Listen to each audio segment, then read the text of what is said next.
The dust rose in small clouds around her broken body as she lay face down in the rutted street, one arm stretched out as though reaching for something she would never grasp. Mateo Whitfield had been riding through Utica, Montana, on his way to deliver supplies to his remote cabin when he saw the crowd gathered in a loose circle, their voices low and uncertain, nobody moving to help the woman bleeding into the dirt. It was late summer in 1878, and the town was thick with heat and tension. Mateo dismounted quickly, his boots hitting the ground with purpose as he pushed through the gathered onlookers. The woman's dress was torn at the shoulder, her dark hair matted with blood, and angry bruises already blooming purple across what he could see of her pale skin. "Someone get the doctor," Mateo commanded, but the faces around him remained passive, some even hostile. "She ain't worth it," an older man said, spitting tobacco juice into the street. "That's one of Dale Morgan's girls from the saloon. Probably got what she deserved." Mateo's jaw tightened, his hands clenching into fists before he forced himself to breathe. He had seen too much cruelty in his 30 years, too many people willing to look away when someone needed help.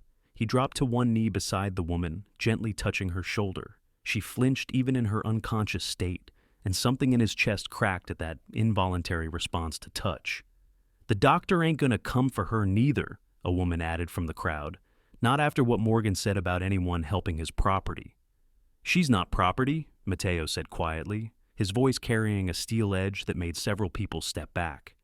"She's a human being." He slid his arms beneath the woman as carefully as he could, lifting her against his chest. She was lighter than she should have been, too thin beneath the gaudy saloon dress. Her head lolled against his shoulder, and he could feel the rapid flutter of her pulse against his arm. She was alive, but barely. "You take her, you make an enemy of Morgan," the tobacco-chewing man warned. Mateo met his eyes steadily. "I have made peace with worse." He carried her to his horse, a sturdy bay gelding named Copper, who stood patient as Mateo carefully mounted, with the woman cradled in his arms. The crowd watched in silence as he turned the horse toward the edge of town, toward the mountains that rose in purple ridges against the late afternoon sky.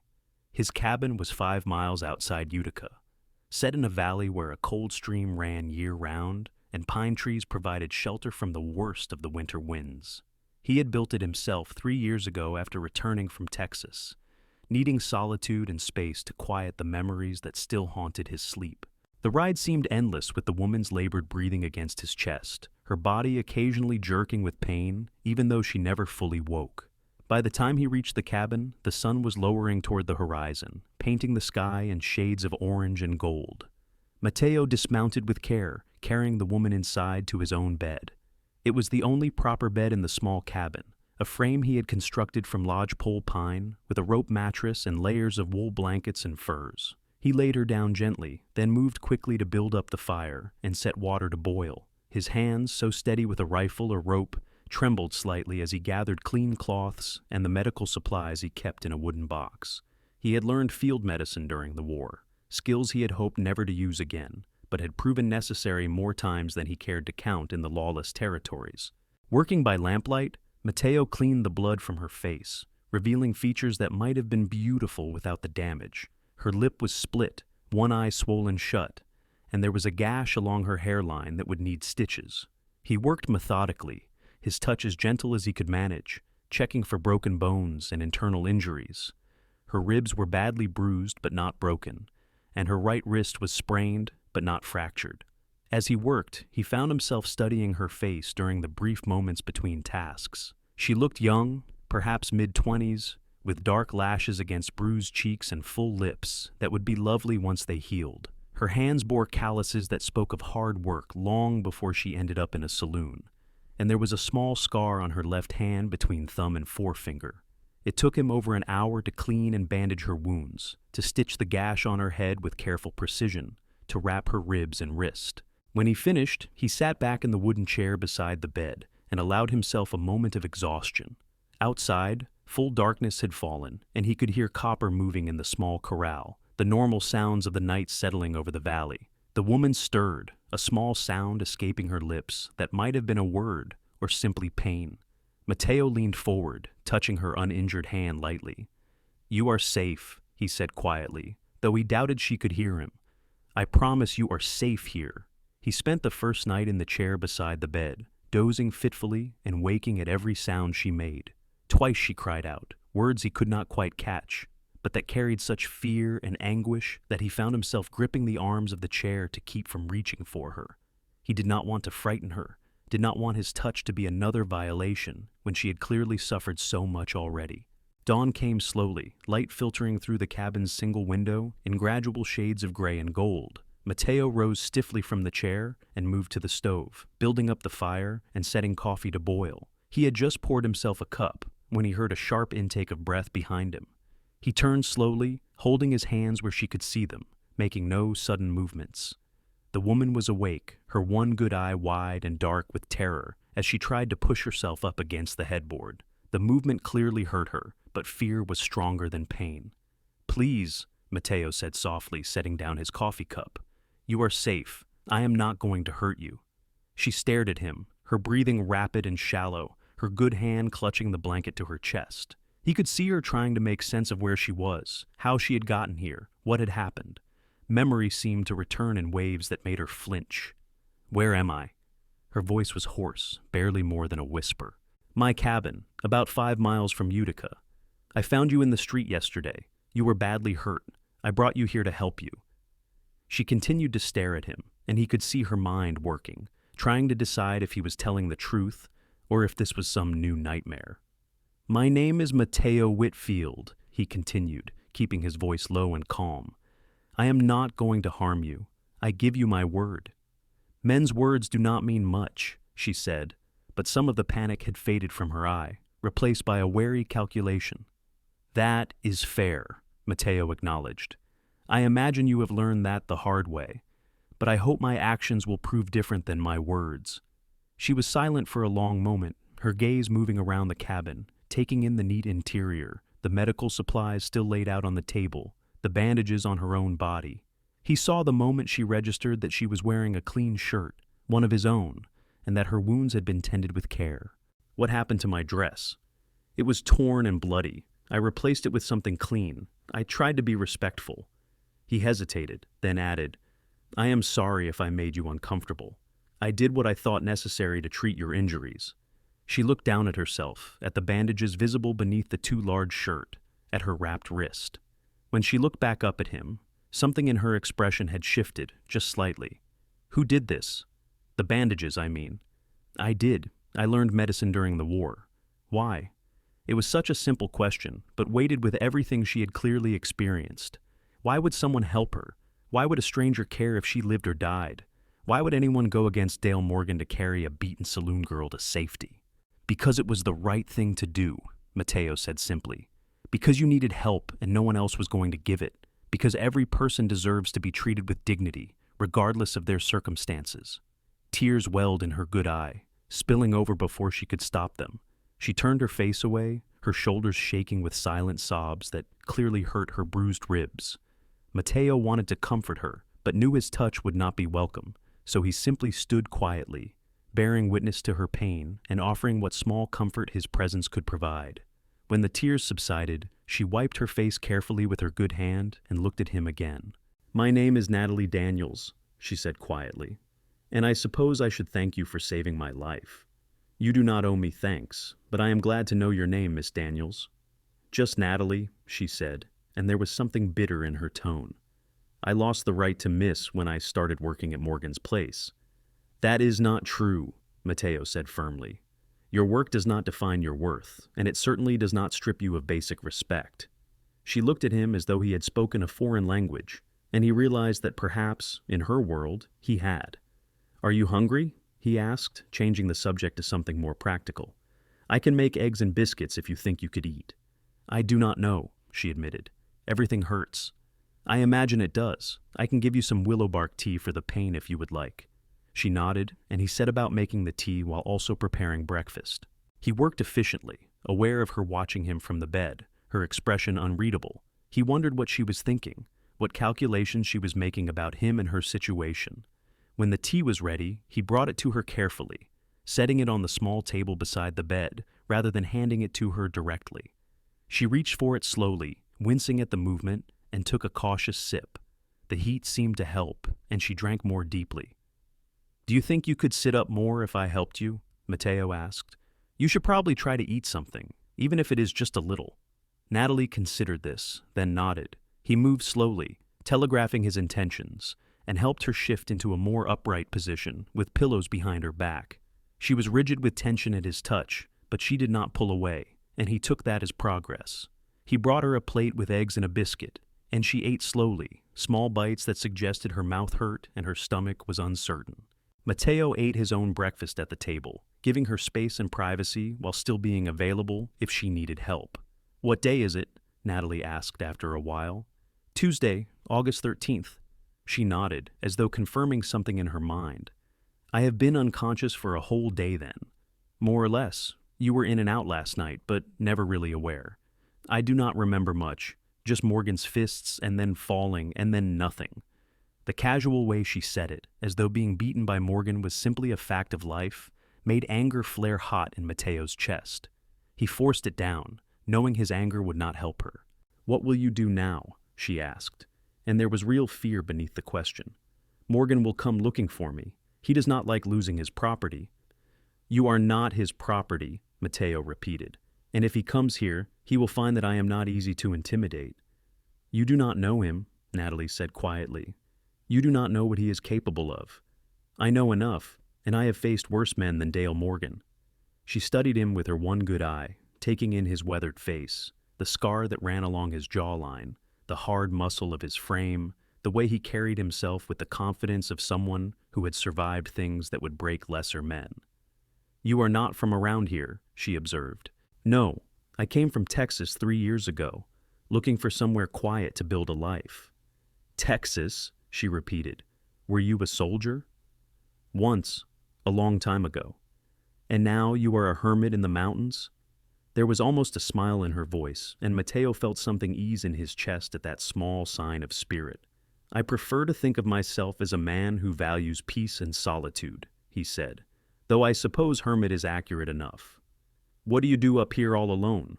"I trap in the winter, hunt year-round, grow what I can in the short summer, and make furniture that I sell in town. It is a simple life, but it suits me." Natalie was quiet for a moment, then asked, "Do you get lonely?" It was such a direct question, cutting through pretense to something real, and Mateo found himself answering honestly. "Sometimes," he admitted. "But loneliness seems safer than the alternative." She nodded as though she understood completely, and perhaps she did. Perhaps they both had learned that isolation could be a form of protection, that keeping people at a distance meant they could not hurt you. Over the next few days, Mateo settled into a rhythm of care. He changed Natalie's bandages twice daily, made sure she ate regular meals, brewed willow bark tea for her pain, and gave her space to rest and heal. The swelling around her eye gradually decreased, and the bruises shifted through their rainbow of colors. Her ribs remained tender, but the sharp pain eased into a dull ache that made movement possible, if not comfortable. She was a quiet patient, asking for little and thanking him for everything.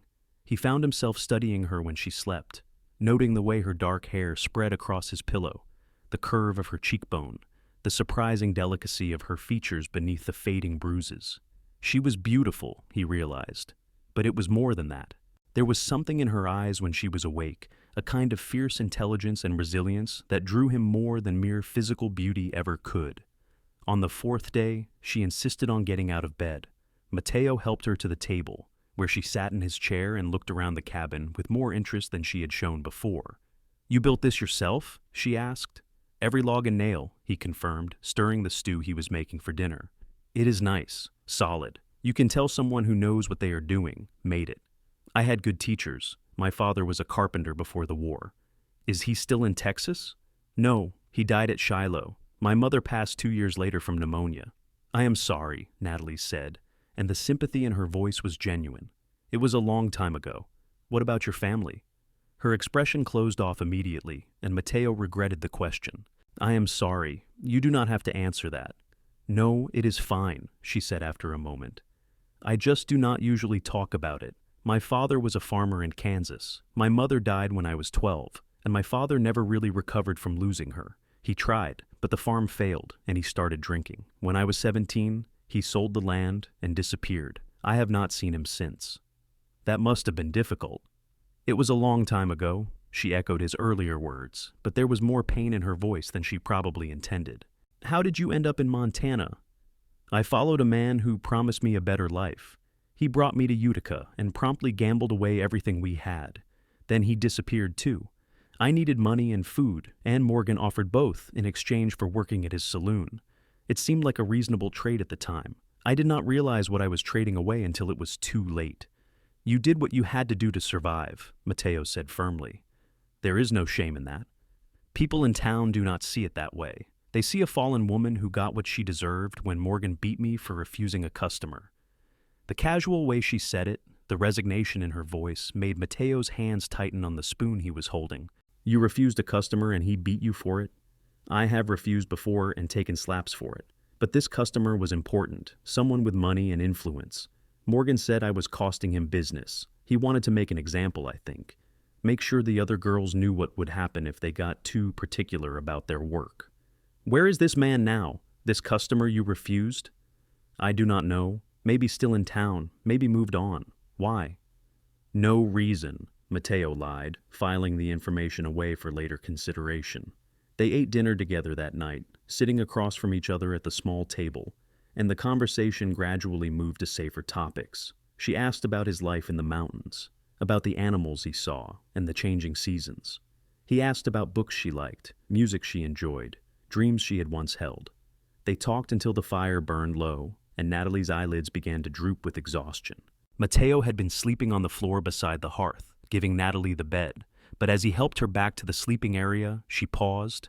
This is your cabin, your bed, she said. I feel terrible taking it from you.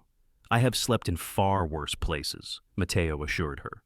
The floor by the fire is comfortable enough. Still, you saved my life and now you are sleeping on the floor. It does not seem right. Your comfort and healing are what matter right now. When you are feeling better, we can discuss other arrangements. She looked at him for a long moment, something shifting in her expression that he could not quite read. Then she nodded and let him help her into bed. Mateo, she said as he turned to leave. Yes? Thank you for everything. I know I said you did not need thanks, but I want you to know that I am grateful, not just for the medicine and the food, but for treating me like a person, like I matter. You do matter, he said quietly. Never doubt that. The days continued to pass, each one bringing small improvements to Natalie's condition. The stitches on her head healed clean, and Mateo removed them carefully on the 8th day. Her eye was fully open again, revealing the deep brown color he had only glimpsed before. Her ribs still ached, but she could move without gasping, and her wrist was healing well in its wrappings. As she grew stronger, she insisted on helping around the cabin despite Mateo's protests. She washed dishes, mended a tear in one of his shirts, and even attempted to make bread, though the first loaf came out dense and heavy. I am sorry, she said, looking at the bread with dismay. I used to be better at this.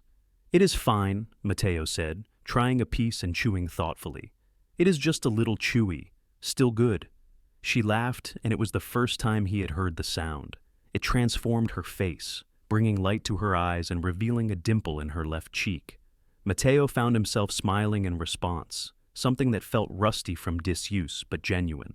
You are being kind. It is terrible bread. Well, maybe a little terrible, he admitted, and she laughed again. It became a game between them, her attempts to help around the cabin and his gentle teasing when things did not go quite right.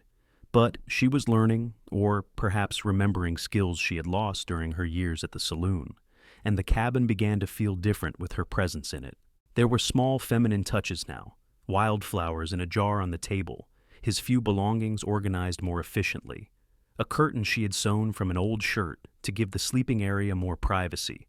Mateo found himself looking forward to their evenings together when they would sit by the fire and talk. She was intelligent and curious, asking him questions about the war, about his travels, about his philosophy on life.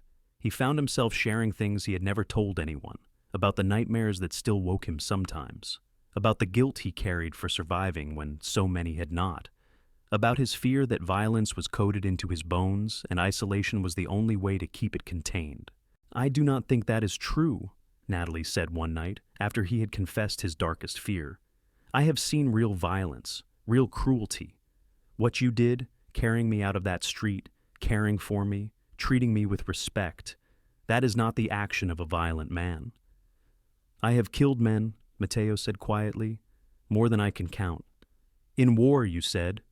That is different than Morgan beating women for sport, than men who hurt others because they enjoy the power it gives them. You hurt people to protect yourself and others. That is not the same thing. How can you be sure? Because of how you touch me when you change my bandages, she said simply. Because you sleep on the floor to give me privacy. Because you look away when I am struggling to do something difficult, giving me dignity even when I am failing. A truly violent man would not do those things. Her words settled into something deep inside him, a balm to wounds he had carried for so long he had forgotten what it felt like to be without them. He looked at her across the firelight, this woman who had survived her own horrors and somehow retained the ability to see goodness in others, and felt something shift in his chest. "Thank you," he said, his voice rough with emotion he did not know how to name. "I am just telling you the truth," she replied, "the same way you have told me truths I needed to hear." 3 weeks after Mateo had carried Natalie from the street, they were sitting outside the cabin in the early evening when they heard horses approaching. Mateo was on his feet instantly, his hand moving to the rifle he kept near the door. Natalie went pale, her body tensing with fear. "Get inside," Mateo said quietly. "Stay away from the windows." "Mateo, if it is Morgan, I will handle it. Go." She obeyed reluctantly, and Mateo positioned himself in front of the cabin, rifle held loosely but ready. 3 men rode into the clearing, and he recognized the one in the middle as Dale Morgan from descriptions he had heard in town. The man was heavy-set and well-dressed, with cold eyes and a cruel mouth. "You must be Whitfield," Morgan said, not bothering with pleasantries. "I have been looking for you." "I cannot imagine why," Mateo replied evenly. "You have something that belongs to me, a girl named Natalie. I want her back. Miss Daniels is not your property. She is her own person, free to make her own choices." Morgan laughed, a sound without humor.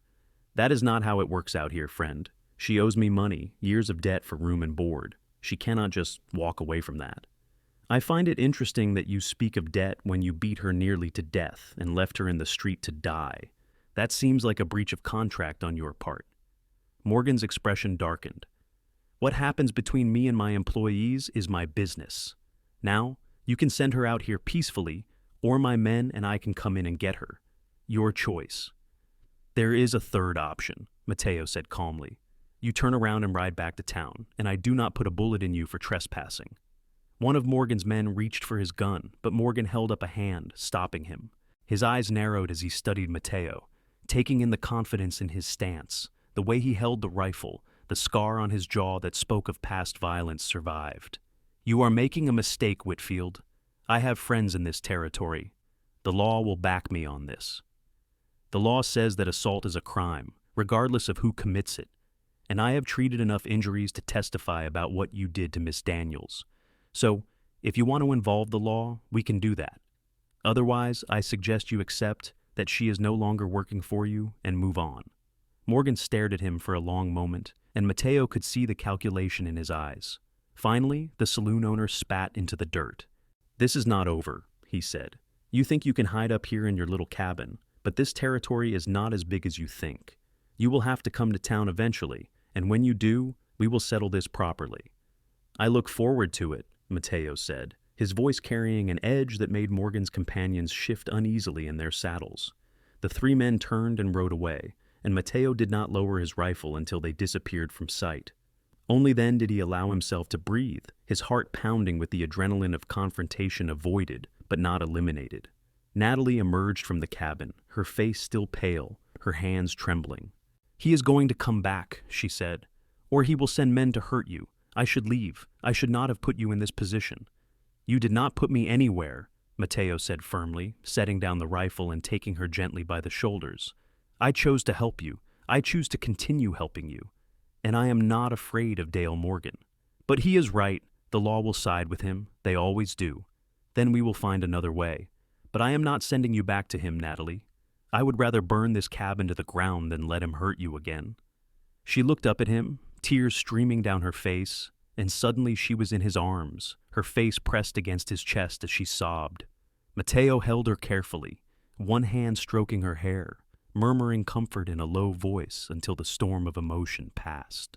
When she pulled back, wiping her eyes, she said, "I do not understand you. Why would you risk everything for someone like me?" "Someone like you?" Mateo repeated.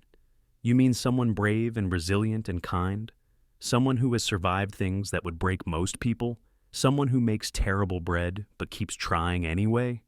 She laughed through her tears, and he smiled, reaching up to gently wipe away the moisture on her cheeks. "I am risking everything," he continued softly, "because you have become important to me. Because somewhere in the last 3 weeks, I have come to care about you more than I have cared about anyone in a very long time, and that is worth protecting." "Mateo," she whispered, and he could see in her eyes that she felt it too, this connection that had grown between them in the quiet intimacy of shared space and honest conversation. He wanted to kiss her, wanted it with an intensity that surprised him, but he held back. She had been through too much, suffered too many violations of her autonomy. He would not add to that burden, no matter how much he wanted her. Instead, he simply held her hands and said, "You are safe here, Natalie. As long as I am breathing, you are safe." "I believe you," she said, and the trust in her voice was worth more than gold. That night, they sat by the fire later than usual, neither wanting to break the spell of the evening. Natalie was quiet, thoughtful, and Mateo could see her working through something in her mind. "What is it?" he finally asked. "I have been thinking about what you said earlier, about caring for me. I meant every word. I know you did, and the thing is, I care about you too, more than I thought I could care about anyone after everything I have been through." Mateo's heart began to beat faster, but he waited, letting her find the words in her own time. "I have not been held by a man in tenderness in so long," she continued, her voice barely above a whisper. "Every touch has been transactional or violent. But when you hold me, when you touch me to change bandages or help me walk, it feels different. It feels safe, and I realize that I want more of that, more of you." "Natalie," he said carefully, "you do not have to feel obligated." "I am not," she interrupted. "That is what I am trying to tell you. This is not obligation or gratitude, though I am grateful. This is me choosing, for the first time in years, what I want. And I want you." She moved from her chair to kneel beside his, taking his face in her hands and looking at him with such open honesty that it stole his breath. "I want you," she repeated, "if you want me too." "I do," he said, his voice rough. "God, Natalie, I do. But I do not want you to rush into something because you feel safe here. I can wait. I will wait as long as you need." "I know you would," she said, and she smiled.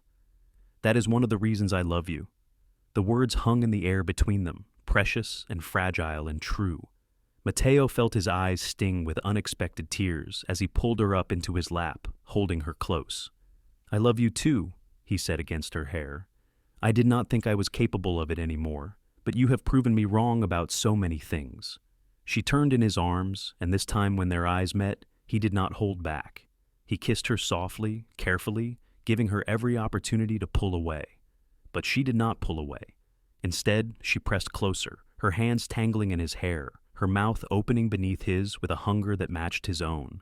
They kissed until the fire burned low, until Natalie was trembling with more than desire, and Mateo forced himself to slow down, to remember her injuries and her past. "We should sleep," he said, though it cost him dearly to suggest it. "Stay with me," she said. "In the bed, I mean. I want to fall asleep in your arms." It was a trust he did not take lightly. He banked the fire and led her to the bed, and they lay down together, fully clothed, Natalie's head on his chest, his arms around her protectively. She fell asleep quickly, her breathing evening out, and Mateo lay awake listening to her heartbeat and marveling at how his life had changed in such a short time. The next weeks passed in a kind of golden haze. Natalie's injuries continued to heal, and their relationship deepened with every passing day. They talked endlessly about everything and nothing, learning each other's histories and hopes. They worked together around the cabin, developing an easy rhythm of shared tasks. And they explored their physical connection with careful tenderness, Mateo always attuned to any sign of discomfort or fear, Natalie gradually learning to trust touch again. One afternoon, in early September, Mateo took Natalie to a hidden meadow he had found in his first year in the valley. It was a place of extraordinary beauty, carpeted with late summer wildflowers and surrounded by aspen trees that were just beginning to turn gold. "This is incredible," Natalie breathed, turning in a slow circle to take it all in. "I thought you might like it," Mateo said, spreading out a blanket he had brought. "I come here sometimes, when I need to think." They sat together, eating the lunch she had packed, and Natalie rested her head on his shoulder, utterly content.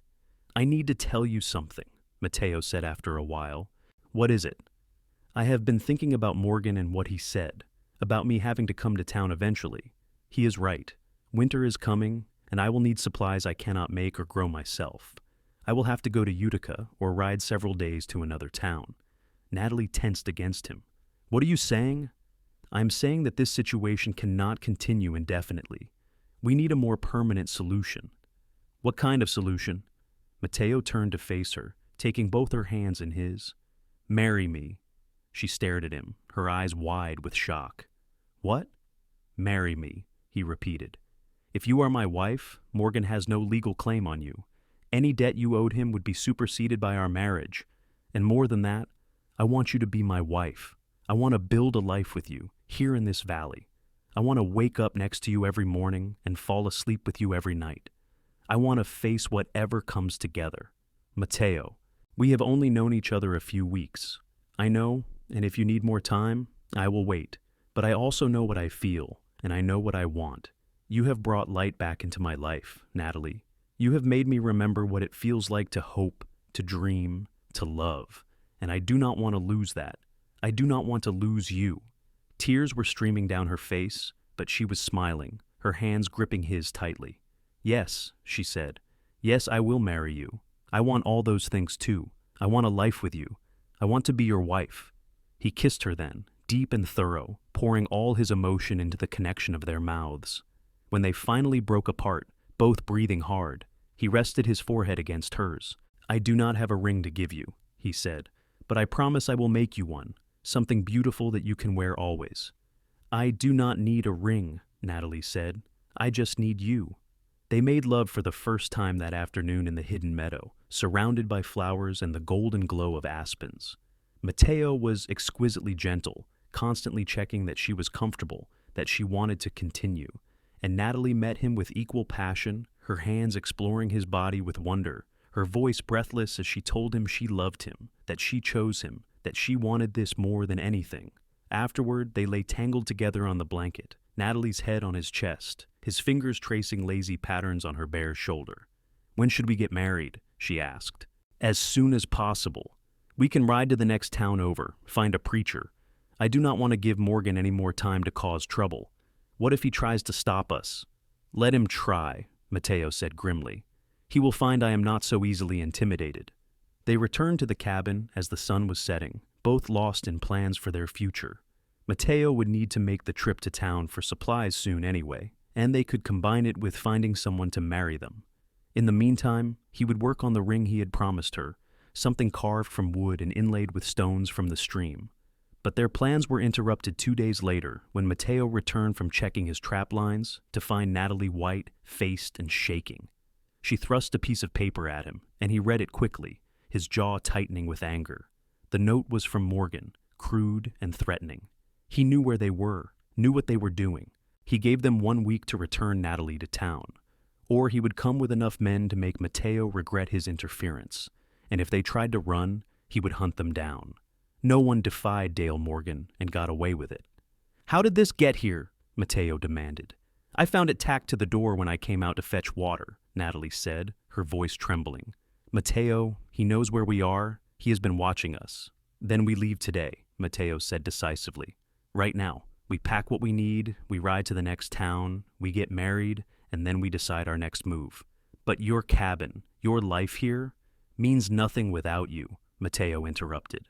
"The cabin is just logs and nails, Natalie. You are what matters. We can always come back, or we can start fresh somewhere else. But I will not risk you to hold on to a building." They moved quickly, packing essentials into saddlebags. Mateo had a second horse, a gentle mare he had planned to sell, and he saddled both animals while Natalie gathered food and supplies. Within an hour, they were riding out of the valley, heading west toward the town of Silver Creek. It was a hard ride, pushing through the afternoon and into the evening. They stopped only when the horses needed rest, eating cold meals and speaking little, both focused on putting distance between themselves and Morgan's threats. Mateo kept his rifle ready, his eyes constantly scanning their surroundings for any sign of pursuit. They reached Silver Creek late the following day, exhausted and trail-worn, but safe. The town was smaller than Utica, but it had the essentials: a general store, a smithy, a small church, and a hotel. Mateo got them a room, ignoring the raised eyebrows of the desk clerk at their disheveled appearance, and they collapsed onto the bed fully clothed.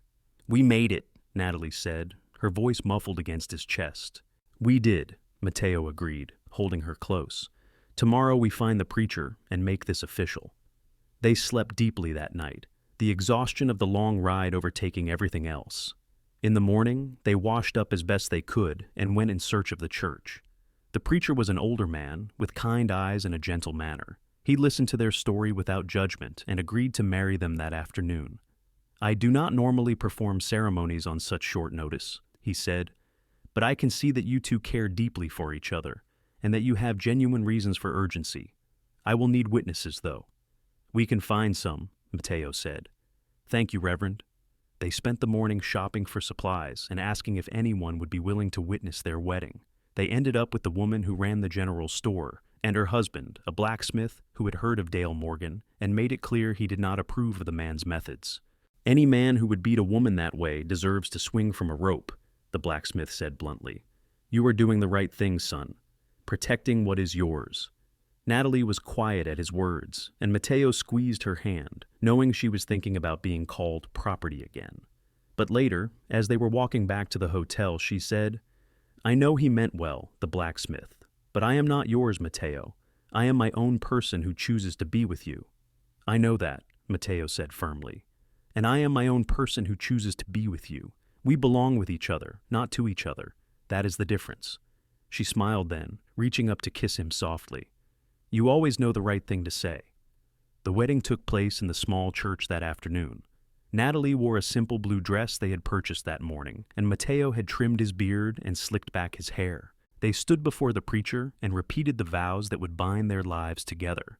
And when the Reverend pronounced them husband and wife, Mateo kissed his bride with all the love and promise he felt in his heart. The blacksmith and his wife congratulated them warmly and invited them to dinner, which they gratefully accepted. It was a simple meal but hearty, and the company was warm and welcoming. They told stories and laughed, and for a few hours, Mateo and Natalie could almost forget the threat that had driven them here. That night, in their hotel room, they consummated their marriage properly. There was no hurry this time, no urgency beyond the need to show each other the depth of their love. Mateo worshipped Natalie's body with hands and mouth, learning every curve and hollow, what made her gasp and what made her moan. And Natalie matched him touch for touch, her previous fear of intimacy washed away by the certainty of his love and respect. "I love you, husband," she whispered as they moved together. "I love you, wife," he replied, and the joy in those simple words made his heart ache. They stayed in Silver Creek for 3 days, enjoying their brief honeymoon and discussing their future. Mateo wanted to return to his cabin eventually, but they both agreed it was too dangerous right now. Instead, they decided to head further west, toward Oregon Territory. Mateo had heard there was good land there for homesteading, and they could start fresh where Morgan's reach did not extend. "Are you sure?" Natalie asked as they planned their route. "I know how much that cabin means to you." "It meant something because it was a place to hide," Mateo said honestly. "But I do not need to hide anymore. You have given me a reason to live fully again, not just survive. Wherever we end up, as long as you are there, that will be home." They purchased a wagon and more supplies, trading Mateo's excess furs and some of the furniture he had made for the necessary equipment. The journey west would take months, especially with winter coming, but they would take it slow, stopping when they found work or good hunting, building their resources as they traveled. Before they left Silver Creek, Mateo sent a letter to the marshal in Utica, detailing Morgan's assault on Natalie and his subsequent threats. He did not know if anything would come of it, but he wanted it on record in case Morgan tried to follow through on his intimidation.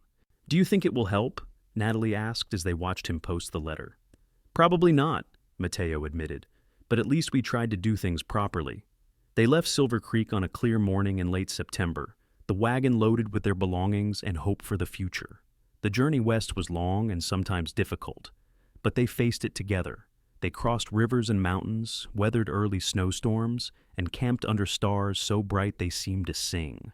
Along the way, they stopped in various towns to work and replenish supplies. Mateo hired out his skills with wood and repairs, while Natalie took in laundry and mending. They were careful to use her married name, Natalie Whitfield, and to present themselves as a respectable couple traveling west for opportunity. In a town called Riverside, they spent the winter in a small rented cabin. Mateo found steady work at a lumber mill, and Natalie helped the local school teacher with her younger students. It was during this time that Natalie realized she was pregnant. She told Mateo one evening after dinner, her hands clasped nervously in her lap. "I am carrying your child. I am certain of it." For a moment, Mateo could not speak, overwhelmed by the surge of emotion. Then he was on his knees before her, his hands covering hers, his eyes bright with unshed tears. "A baby," he said wonderingly. "We are going to have a baby." "Are you happy?" Natalie asked, searching his face. "Happy does not begin to cover it," he said, laughing and crying at the same time. "Natalie, you have given me everything, a reason to live, a purpose, love, and now a family. I am the luckiest man alive." They held each other for a long time, both marveling at how much their lives had changed in less than a year. From a beaten woman in the street and a lonely hermit in the mountains, they had become husband and wife, partners building a future together. Winter in Riverside was cold but peaceful. Natalie bloomed with pregnancy, her body growing round with their child. Mateo was attentive and protective, insisting she rest when she grew tired, bringing her treats from town, talking to her belly at night, and telling their unborn child stories. "You are going to be an incredible father," Natalie said one night, watching him trace patterns on her swollen abdomen. "I hope so," Mateo said seriously. "I want our child to know love and security, to never doubt that they are wanted and valued. With you as a father, they will know all of that and more." As winter thawed into spring, they prepared to continue their journey west. But the school teacher in Riverside made them an offer. Her husband owned land outside of town that he was willing to sell cheap to the right people, and she thought Mateo and Natalie would be perfect. The land had a creek running through it, good timber, and enough cleared space for farming. It was not Oregon territory, but it was beautiful and far enough from Montana that Morgan's influence was non-existent. Mateo and Natalie rode out to see the land and fell in love immediately.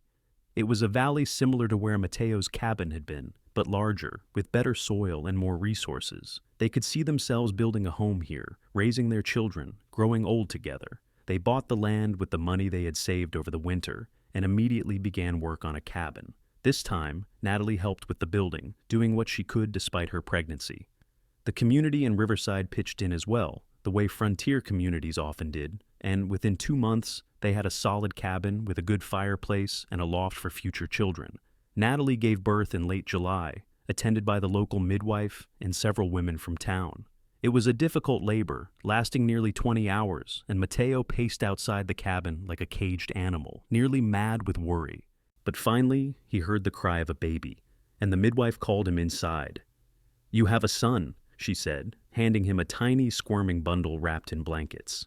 Mateo took his son with trembling hands, staring down at the small face in absolute wonder. The baby had dark hair like his mother and appeared to have his father's nose. He was perfect. "Natalie," Mateo said, his voice cracking. "I am here," she said weakly from the bed, and he carried the baby to her, placing their son in her arms. She looked up at Mateo with exhausted but radiant joy. "We did it. We made this perfect little person." "You did it," Mateo corrected, brushing sweaty hair from her forehead. "You are amazing." They named their son Marcus William Whitfield, and he became the center of their universe. Mateo proved to be as good a father as Natalie had predicted, patient and loving, willing to wake in the night for feedings and walk the floor when Marcus was fussy. Natalie recovered slowly from the birth, and Mateo took on extra work to ensure she had time to heal properly. Life settled into a rhythm over the following years. They expanded their cabin, adding rooms as their family grew. 2 years after Marcus, they had a daughter named Ruby, and 3 years after that, another son named Caleb. Each child was loved and cherished, raised with the values their parents held dear: kindness, resilience, respect, and love. Mateo's carpentry business flourished as his reputation for quality work spread throughout the region. Natalie started a small school on their property for their children and several others in the area whose families lived too far from town. Their home became known as a place of warmth and welcome, where neighbors gathered for barn raisings and harvest festivals. Sometimes, on quiet evenings when the children were asleep, Mateo and Natalie would sit on the porch they had built and look out over their land. They would hold hands and remember the journey that had brought them here, from that dusty street in Utica to this valley of their own making. "Do you ever think about Morgan?" Natalie asked one such evening, 5 years after they had fled Montana. "Sometimes," Mateo admitted. "Do you?" "Less and less. I used to have nightmares about him finding us, but I have not dreamed of him in over a year. I think I have finally healed from what he did." "You are the strongest person I know," Mateo said, squeezing her hand. "What you survived would have destroyed most people, but you did not just survive. You thrived. You built a beautiful life." "We built it," she corrected. "Together." "Together," he agreed, and he kissed her softly, still feeling that same rush of love and gratitude he had felt the first time their lips met. News eventually reached them that Dale Morgan had died, shot in his own saloon by one of his girls who had finally had enough of his cruelty.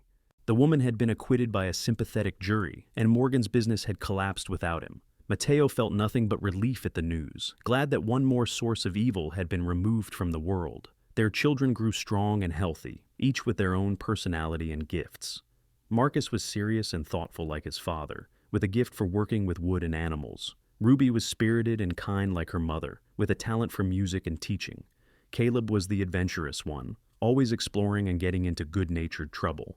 When Marcus was 10, he asked his parents how they had met. Mateo and Natalie exchanged a look, and Natalie nodded. "Your father saved my life," she said simply. "I was in a very bad situation, and he carried me to safety. He took care of me when no one else would." "Was it love at first sight?" Ruby asked, her romantic heart fully engaged. "Not at first sight," Mateo said honestly. "At first, it was simply about doing the right thing. But as we spent time together, as we learned who each other really was, love grew, and it has continued to grow every day since." "Will I find love like that?" Marcus asked. "If you are lucky and wise," Natalie said, "and if you remember to see the person inside, not just what the world shows you on the surface. Your father saw me when I was at my lowest, and he chose to see my worth instead of my circumstances. That is the kind of love that lasts." The children seemed satisfied with this answer, and the conversation moved on to other topics. But later, when they were alone, Natalie said to Mateo, "Thank you for always making me feel worthy of love." "You are worthy of love," Mateo said firmly. "You always were. I am just grateful I was the one lucky enough to see it." Years continued to pass, seasons cycling through their valley like a familiar song. They faced challenges, as all families do, droughts that tested their resources, illnesses that required nursing and prayer, disagreements that needed working through with patience and communication.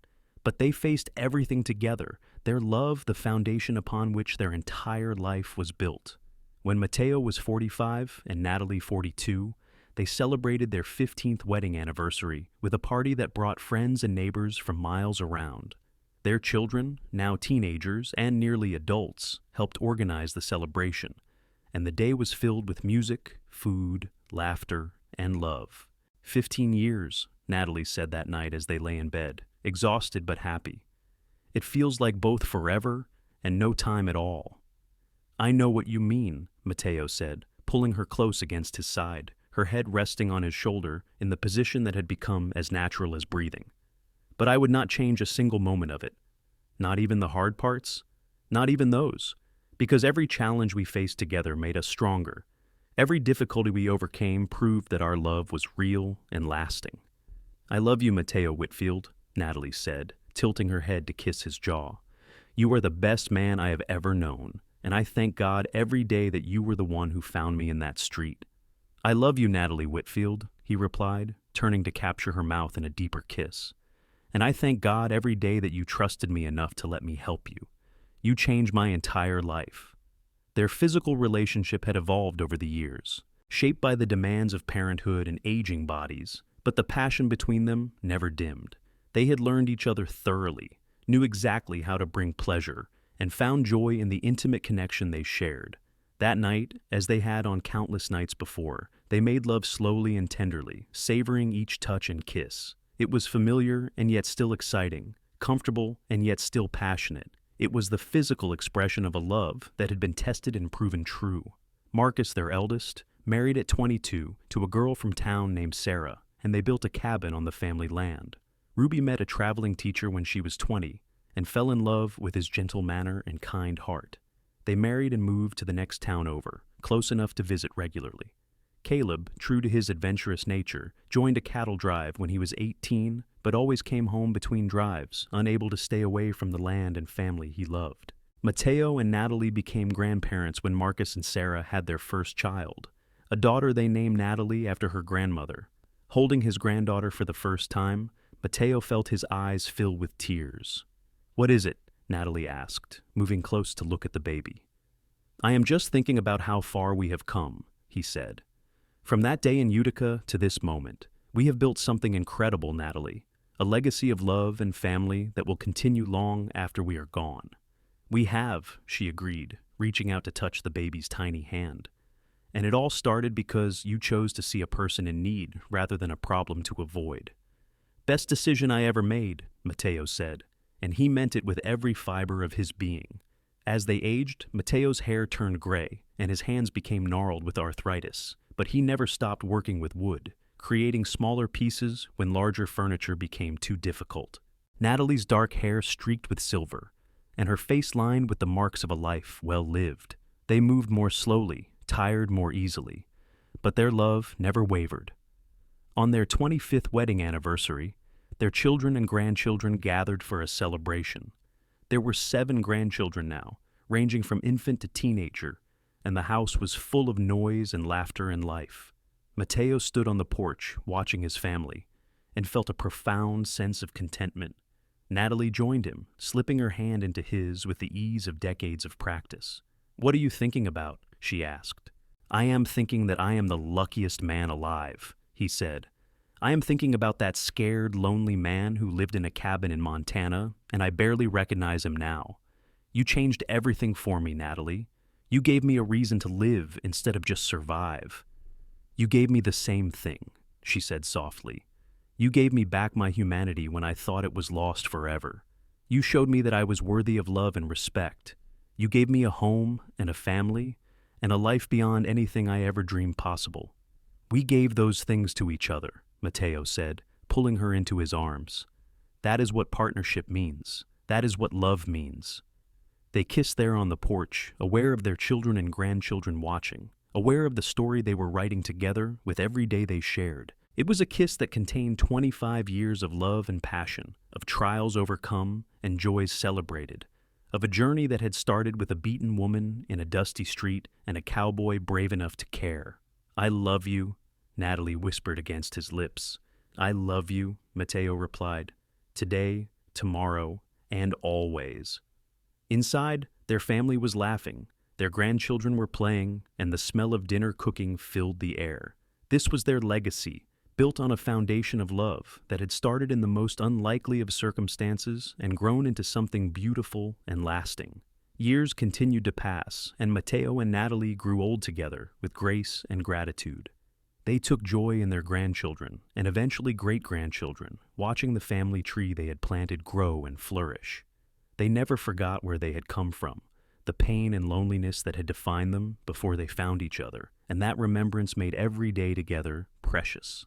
When Mateo was 68 and Natalie 65, they sat on their porch on a summer evening, watching the sun set over the valley that had been their home for over 3 decades. Their children were grown and settled, their grandchildren were thriving, and they had lived to see some of their great-grandchildren born. It was more than either of them had ever hoped for. "Do you have any regrets?" Natalie asked, her hand clasped in Mateo's weathered one. "Not a single one," he said firmly. "What about you?" "Only that I did not meet you sooner," she said with a smile. "Think of all the years we could have had." "We have had enough years to build a beautiful life," Mateo said, "and every moment with you has been a gift." They sat in comfortable silence as the sky darkened and stars began to appear. The night was warm and peaceful, filled with the sounds of crickets and the distant call of an owl. Somewhere inside the house, they could hear their youngest grandson laughing at something his father said. "Thank you," Natalie said suddenly. "For what?" "For seeing me that day in Utica, for carrying me out of that street when everyone else looked away, for saving my life in every way a person can be saved." "Thank you for letting me," Mateo replied, "for trusting me enough to heal, for loving me even when I was afraid to love myself, for building this life with me." "It has been an adventure," Natalie said with a laugh. "The best adventure," Mateo agreed, "and I would do it all again in a heartbeat." They stayed on the porch late into the night, holding hands and talking quietly about their life together. They reminisced about the early days in the cabin, about the journey west, about the births of their children and the challenges they had overcome. They talked about the future too, about the generations that would come after them and the hope that their descendants would carry forward the values they had tried to instill. When they finally went inside to bed, they moved slowly, helping each other with stiff joints and creaky knees. But when they lay down together, Natalie curled against Mateo's side, just as she had done for decades, and he held her close with his arm around her waist. "Good night, my love," she whispered. "Good night, my heart," he replied. They fell asleep that way, wrapped in each other's arms, two souls who had found each other against all odds and built something beautiful from the wreckage of their past lives. In the morning, they would wake to a new day, surrounded by the family and home they had created together, and they would face that day, as they had faced every day for over 30 years, side by side, hand in hand, hearts intertwined. Their love story, which had begun in a dusty street in Utica, Montana in the summer of 1878, had become the foundation for generations of love and family. It was a story of resilience and redemption, of choosing to see the humanity in others, of love that heals and transforms.